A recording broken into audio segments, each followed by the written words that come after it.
É o golpe pra lá, é o golpe pra cá, mas nesse vídeo eu vou mostrar que sim, existiu um golpe, mas o golpe foi dado em nós, o povo brasileiro.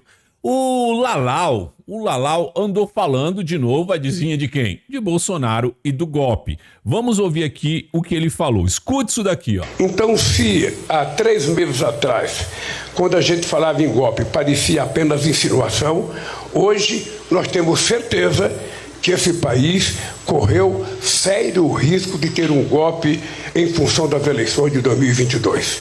Como ele tem certeza? Se não houve nada tramitado, julgado, são só investigações. Mas ele tem certeza? Como assim? Você já sabe de alguma coisa? E não teve golpe, não só porque algumas pessoas que estavam no comando das Forças Armadas não quiseram fazer, não aceitaram a ideia do presidente, mas também porque o presidente é um covardão. Ele não teve coragem de executar aquilo que ele planejou.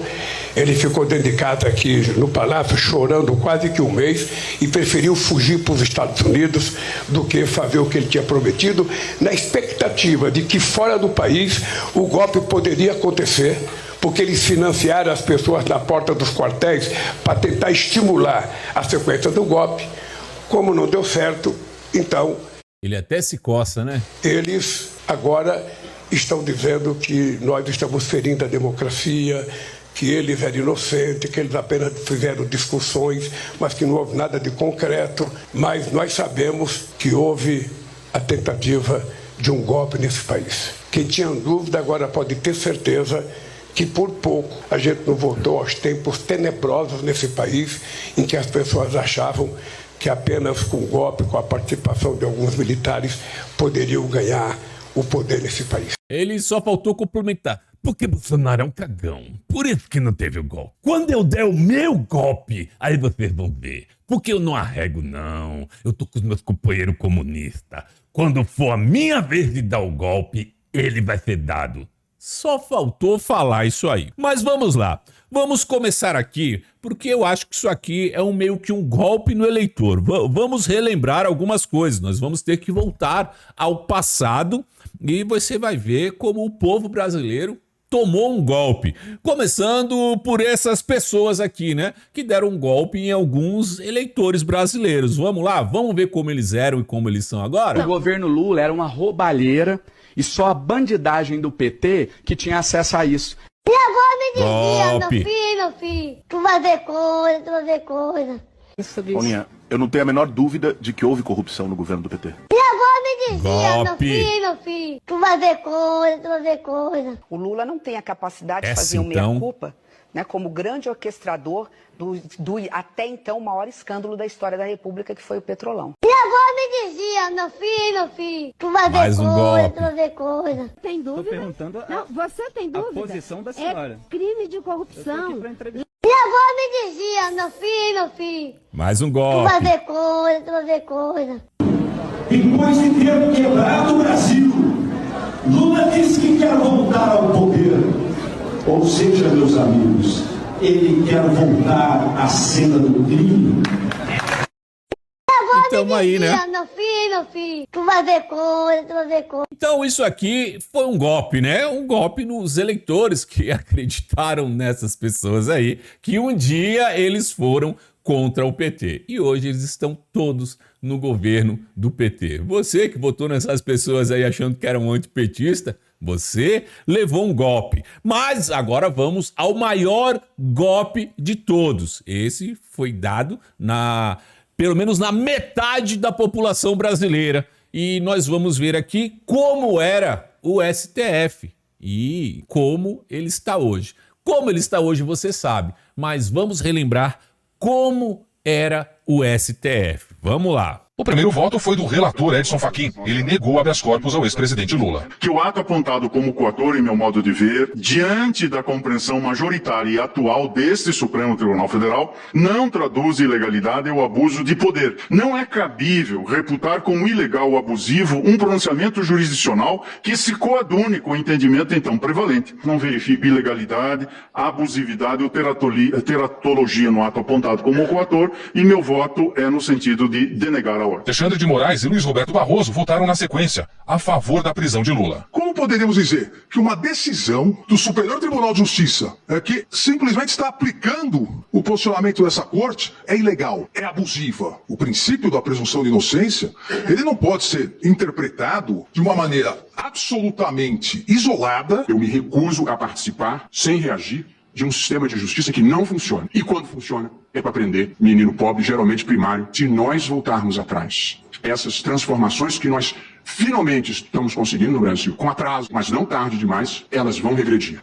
Se nós voltarmos atrás, hein? Olha lá, é por isso que querem acabar com a internet, porque tem essas coisas aí pra gente recuperar. O crime vai voltar a compensar. E porque o país precisa de uma interpretação constitucional que ajude a superar este passado de impunidade e de incentivos errados para o mal, eu voto pela manutenção da jurisprudência. O voto mais aguardado era o da ministra Rosa Weber, que negou habeas corpus ao petista. Acórdão do STJ, que se funda na orientação prevalecente desta Casa para denegar a ordem, em absoluto, na minha visão, pode ser acoimado de ilegal, abusivo ou teratológico. Reporto-me pela coerência que entendo deva eu manter nas decisões que profiro, as inúmeras que tenho exarado monocraticamente desde 2016. Acompanho, pois, no âmbito deste habeas corpus, o voto do eminente relator denegando a ordem. Olha lá, hein? O Lalau aí foi mantido preso, né? Porque, segundo eles, era um criminoso. Em relação à última questão do nosso simpatizante aqui, de um governo corrupto... Opa, ele tá falando do PT, viu? Que foi colocado para fora do Brasil pela corrupção, pela falta de vergonha na cara. E agora ele fala isso do outro lado, e está praticamente do lado do governo que ele falou isso aí. De quem roubava bilhões e bilhões, se... ao invés de roubar bilhões, tivesse investido na segurança, se ao invés de desviar dinheiro para construir porto em Cuba, tivessem investido em presídio, nós estaríamos muito melhor. O Lula falou que investir em presídio não é investimento. Obrigado. A Lava Jato estragou tudo.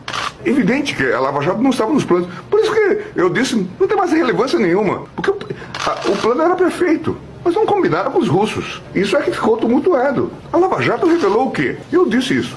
Pelas contas agora do novo orçamento da Petrobras, 6,8 bilhões destinaram-se à propina. Se um terço disto foi para o partido tem algo em torno de 2 bilhões de reais de caixa. Era fácil disputar a eleição com isso.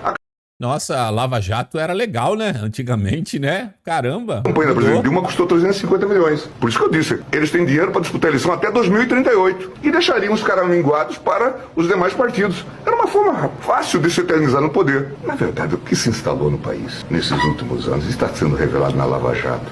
É um modelo de governança corrupta. Algo que merece um nome claro, de cleptocracia. E aí eu fui lá, tirei o corrupto da cadeia para ele voltar à cadeira da presidência. E ainda falo, se eles estão aí, é porque nós deixamos ele estar aí. Isso que se instalou. Isso é evidente. Veja o que fizeram com a Petrobras, veja o valor da Petrobras hoje. Por isso que se defende, eu falei isso, por isso que se defende com tanta força as estatais. Não é por conta de dizer que as estatais pertencem ao povo brasileiro, porque pertencem a eles. Eles tinham se tornado donos da Petrobras. Esse era o método de governança. Infelizmente, para eles, e felizmente para o Brasil, deu errado. Isso revelou, e nós estamos nesse caos por conta desse método de governança corrupta. Nós temos hoje, como método de governança, um modelo cleptocrático. Ninguém pode esquecer o mensalão, a Lava Jato, diz o presidente do STF, Luiz Fux. Tive a oportunidade, nesses 10 anos do Supremo Tribunal Federal, de julgar casos referentes à corrupção que ocorreu no Brasil. Ninguém pode esquecer que ocorreu no Brasil, no mensalão, na Lava Jato. Ele afirmou que as anulações formais de investigações não apagam a corrupção, o dinheiro na mala. Muito embora tenha havido uma anulação formal, mas aqueles 50 milhões das malas eram verdadeiros, eram notas americanas falsificadas. O gerente que trabalhava na Petrobras, ele devolveu 98 milhões de dólares e confessou efetivamente que tinha assim agido. Fux se referiu aos milhões relacionados ao ex-ministro Gedel Vieira Lima e ao ex-gerente da Petrobras, Pedro Barusco. No Eu gostaria de perguntar à senhora, objetivamente, se a senhora acha juridicamente possível haver um candidato da presidência da República condenado e preso. O direito brasileiro não permite que haja, pela lei da ficha limpa, o registro válido daquele que tenha sido condenado a partir de um órgão colegiado, ou seja, basicamente de segunda instância. A senhora está dizendo... Juridicamente é isso que se tem no Brasil. Uma candidatura, então, de um sujeito condenado em segunda instância, ela não poderá existir. É o que tem prevalecido na jurisprudência da Justiça Eleitoral brasileira. Bom, então com essas últimas palavras, quem foi que tomou um golpe? Será que não foi o povo brasileiro? Me diz você, comenta aqui que eu quero saber. Não esquece de compartilhar esse vídeo, se ele não cair, né? E se inscrever no canal se não for inscrito. E deixa o like. Por enquanto é isso e a gente se vê. Fui, Brasil! Conectado.